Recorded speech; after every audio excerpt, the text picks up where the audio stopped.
Hey guys, just doing a quick video on what is keto and is it dangerous? So keto is a short for ketogenic. Ketogenic means being in ketosis.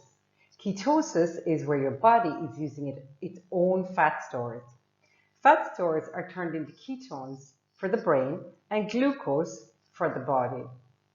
Fat stores are in three places. You have visceral fat, which is the one inside your body, subcutaneous, which is the jiggly white stuff on the outside that none of us like, and liver fat, which is the most dangerous and is in your liver.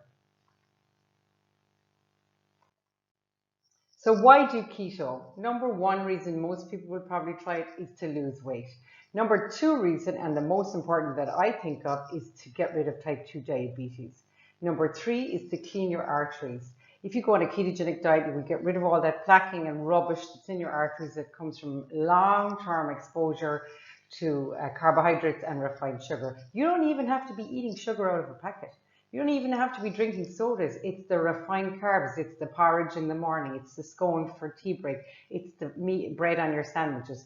It's then the endless cycle of your insulin spiking. It's the rice or the pasta or the potatoes when you come home for your dinner. So that's already 4 times of eating carbs during the day, refined carbs.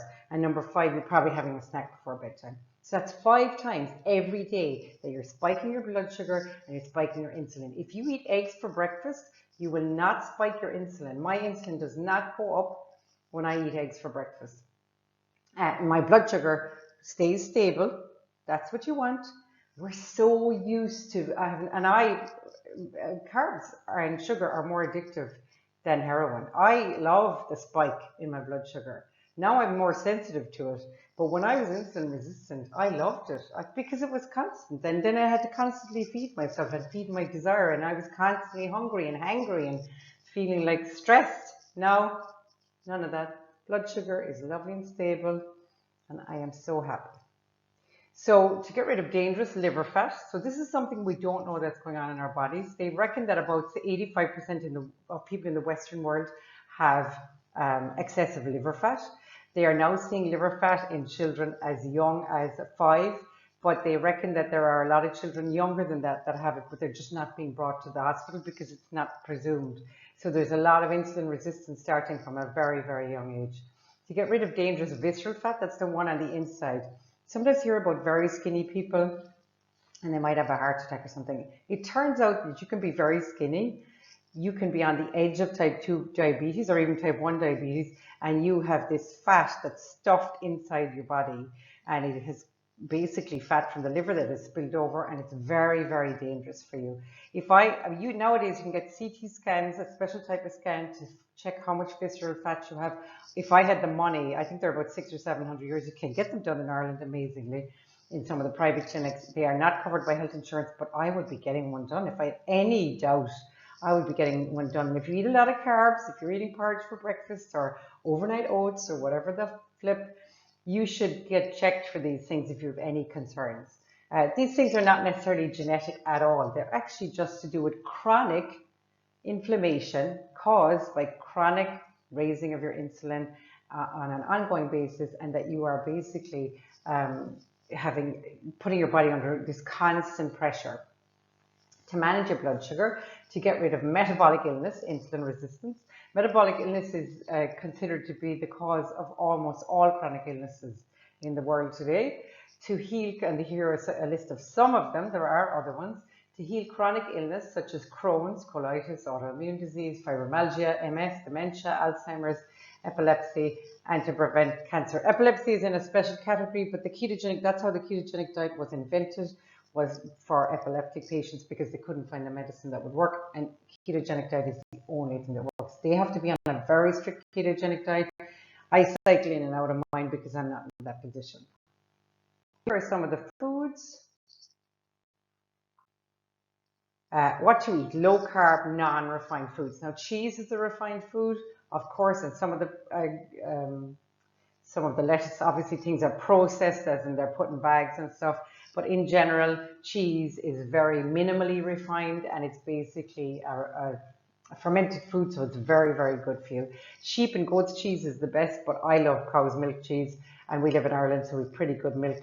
So I am happy with that. This is arugula. This is fried bacon, walnuts, and some people like pecans. There's loads of different nuts you can eat, but the best ones are walnuts, pecans, pistachios, and Brazil nuts. 3 Brazil nuts a day for your selenium, and there's some other, macadamia nuts is the other one. And this is my typical breakfast, is boiled eggs. I don't have maybe that many all the time, but sometimes I would have, it depends. Sometimes I have minimum probably 3. So the last slide is just a couple of meals. So here we have, this is an omelette with bacon fried in the bottom, an omelette, some vegetables, that's grated cheese, there's some tomato, there's some chopped up onion. This then is broccoli. My favorite ketogenic meal is fried broccoli, very minimally fried, with red onions, and then throw in 3 eggs. I don't even beat them because I am that lazy when it comes to cooking, but I like the nutrition, and lots of grated cheese on top, and black pepper and sea salt, and I'm away in a hack. I don't even take it out of the pan. I literally eat it out of the pan.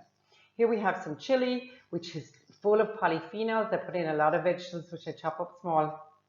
Very good quality mince. I mean, any kind of mince will do, any kind of beef. I usually use beef. You can use whatever you like. But lots of turmeric, lots of ginger, or ground ginger, lots of cinnamon, lots of chili powder, lots of extra virgin olive oil. I add a little bit extra of these things. These are great for your polyphenols, which is great for your gut. So eat eggs, bacon, beef, meat, cruciferous vegetables, extra virgin olive oil, cheeses, nuts and seeds, fish. I don't eat fish myself, but it's very, very good for you, especially salmon, apple cider vinegar, and sauerkraut. I always take some supplements as well. Have a look at one of my shorts on the supplements I take. Multivitamins, I use a cheap one. I have tried the expensive ones. I find them the exact same. But the multivitamin has to have iron, unless you have hemochromatosis. It has to have iron for me, and minerals. So the only one that isn't usually in any of them is potassium, and occasionally I buy potassium and I take that extra. I don't take electrolytes every day. I use sea salt as my general electrolyte, and carbonated water, which is the sparkling water. So that's it, guys. Keto is so ordinary, normal. I mean, when I went to get my bloods done, have a look at my other video on my blood work. My blood work after 6 months of keto is perfect. Everything in my body is working perfectly. I have absolutely nothing to worry about. I cannot believe how amazing I feel. But when, before that, I used to feel like shit all the time. I used to just feel like shit. Now it's like a whole new world. And even when I first discovered people like Dr. Fung, who wrote the Obesity Code and was talking about intermittent fasting, and he wasn't necessarily keto, but then I discovered other people were talking about keto, and I said, why have they been hiding this other world? Why are we learning about the food pyramid that has carbs at the eat mostly carbs? When there's this whole other world, you're never hungry, you feel happy, your brain is happy, your body's happy, your gut is happy, which is the most important one.